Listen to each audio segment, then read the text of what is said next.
man. He told you what you wanted. I ain't telling you shit. That's all right. I believe it. No, wait!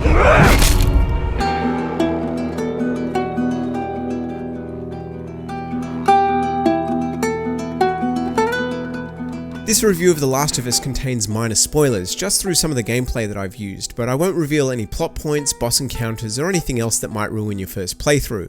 That being said, if you've somehow avoided spoilers this long and want a completely spoiler-free review, I'd recommend skipping ahead to the summary, and there's a timestamp for this in the description.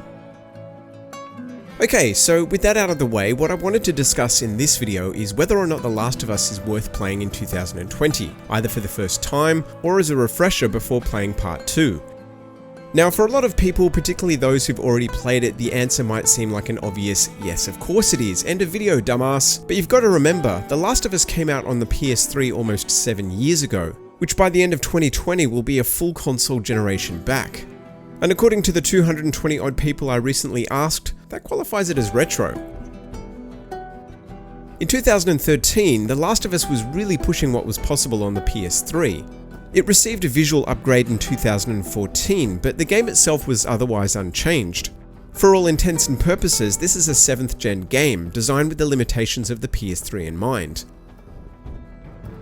I hadn't played it since launch, so the main questions I had in the back of my mind as I recently sat down to replay it was, is it going to feel dated? And if so, would the magic be lost?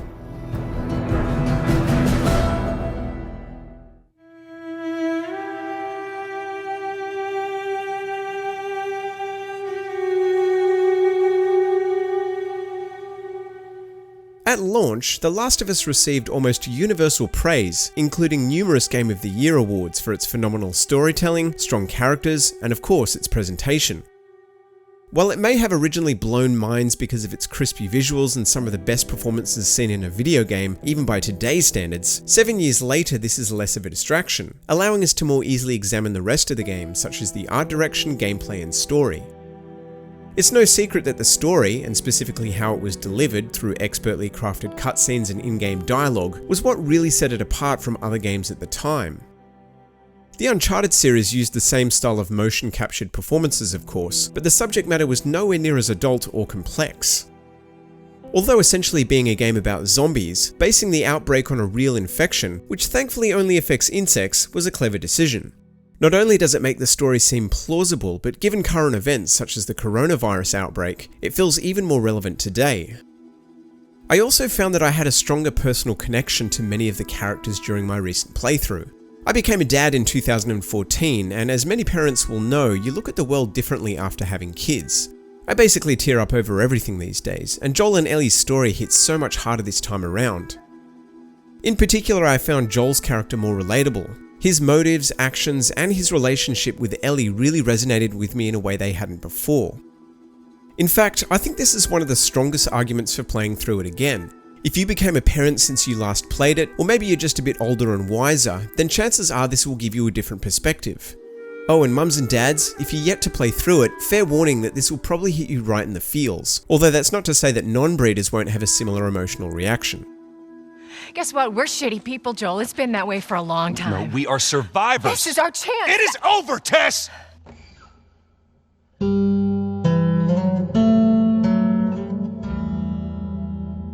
The graphics are something you'll hear constantly mentioned in the original reviews, with the general consensus being how freaking good looking it is. It was pretty incredible on the PS3 at the time, and the PS4 remastering took it to another level with proper 1080p support and 60 frames per second.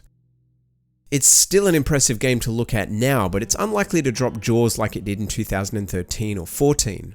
When you look closely at many of the assets, they definitely have a last-gen look to them. The remastering isn't flawless either, with the occasional cheeky low-res texture popping up like a jump scare.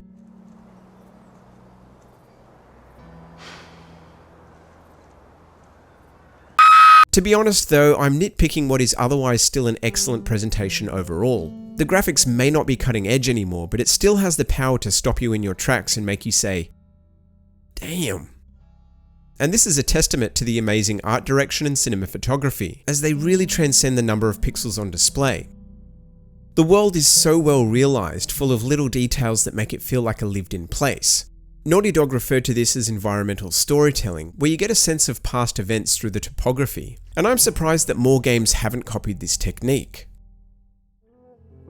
The music is definitely a standout in the presentation. Gustavo, surname I'm not going to pronounce, created a haunting score which is used so perfectly throughout the game to bring the world to life. I think a typical orchestral score could have also worked really well, but I'm glad they opted to go for something original, and it's easily one of the best reasons to play the game using either a quality audio system or a headset.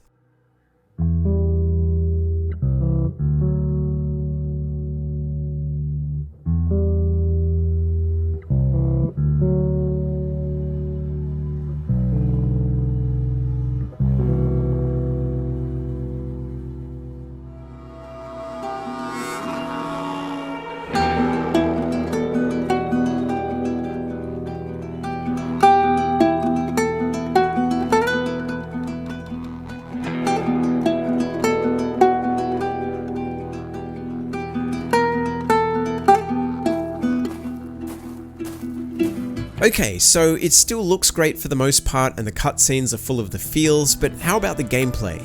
This is typically an area that ages the least gracefully. At its core, The Last of Us is a survival horror game.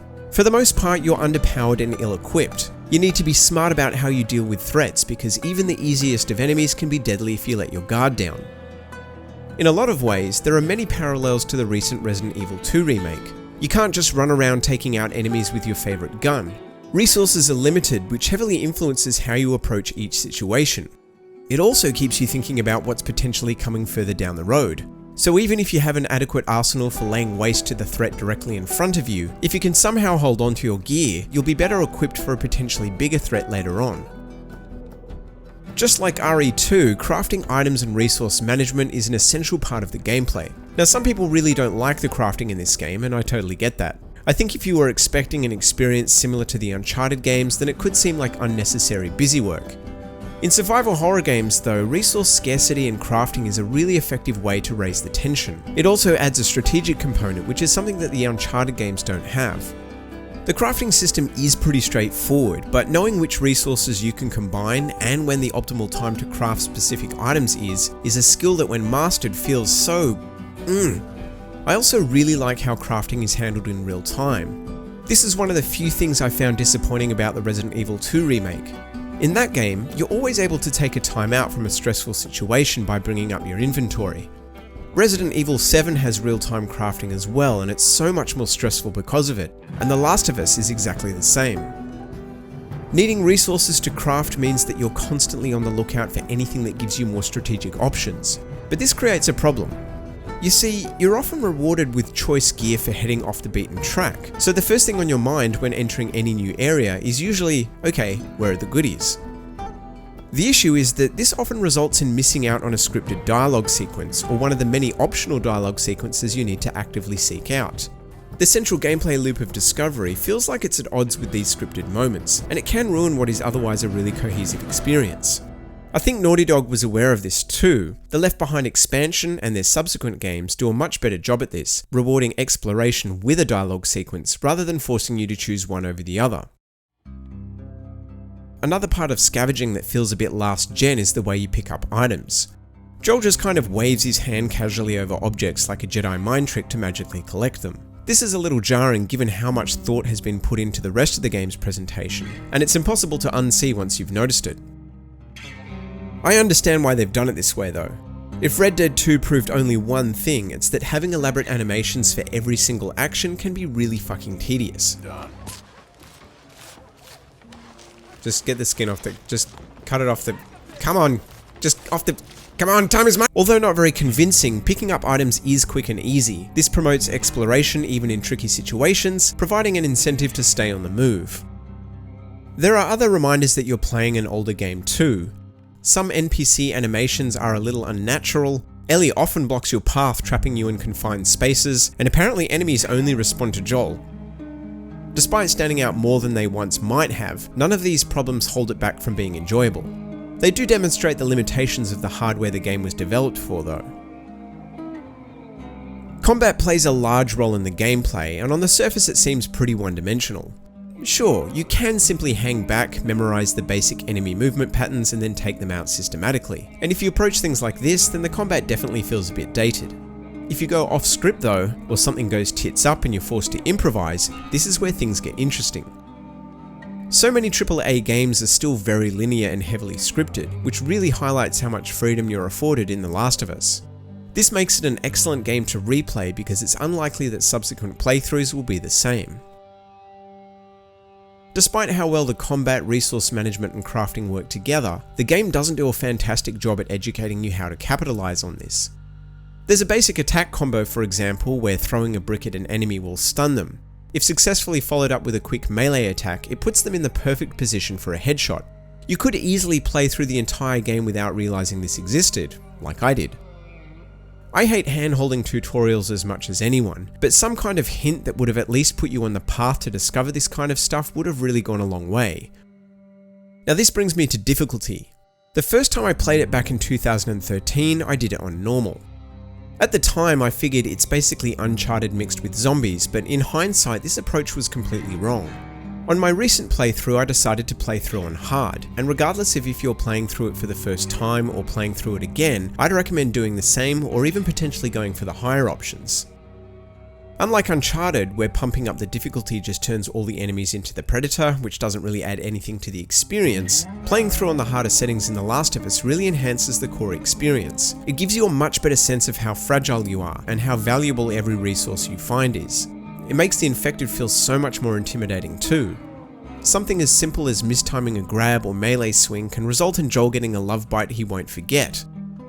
Playing on a harder difficulty also forces you to utilize every tool available to you. This results in more experimentation and ultimately the discovery of cool shit like the combo I mentioned earlier.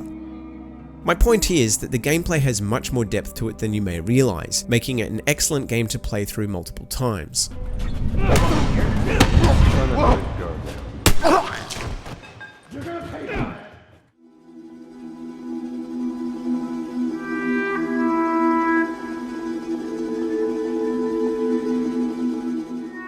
So yes, you were right, The Last of Us is definitely still worth playing in 2020, but what's the best system to play it on? The remaster on PS4 is the obvious choice. It has much higher resolution graphics, the option to play in either 30 or 60 frames per second, and it includes the excellent expansion Left Behind. If you have the option, this is the best way to experience it, but I think the PS3 version still holds up remarkably well. It definitely has a much softer and less polished look to it, but somehow this works in its favour. The game's grungy lived-in look suits the lower fidelity of the PS3 perfectly, and I can actually see some people enjoying this look more. This may have been a deliberate choice by the art department when deciding how to work with the limitations of the PS3's hardware, and if so, wow. I personally think that 60 frames per second is hard to pass up, but it's still very playable at 30, and I have to admit that while the high resolution textures are nice, it can sometimes look a bit overly clean and sharp on the PS4. Another benefit of playing it on the PS3 is that it's filthy cheap, making it an attractive option for people on a budget. But what about the PS4 Pro, I hear you ask? If you own a Pro, then you have a few additional options to make the visuals even more crispy.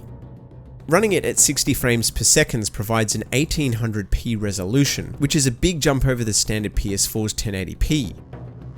If you drop the frame rate to 30, it will output a native 4K image. So if you have a 4K display, and specifically one which supports HDR, because that's also available, then prepare your eyeballs for some serious candy.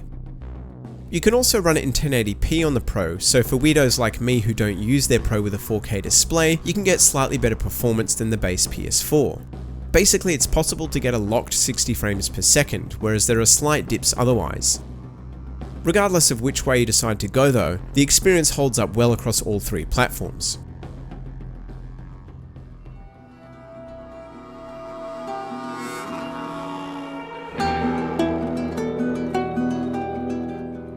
Some dated technical aspects aside, I think there's a good argument for The Last of Us being more relevant in 2020 than it was in 2013. With so much discussion at the moment about climate change and how bleak our future looks, this version of a dystopian future doesn't seem that far-fetched. The gameplay is still excellent, and if you play on the harder settings and really lean into discovering everything it has to offer, it's an immensely rewarding experience.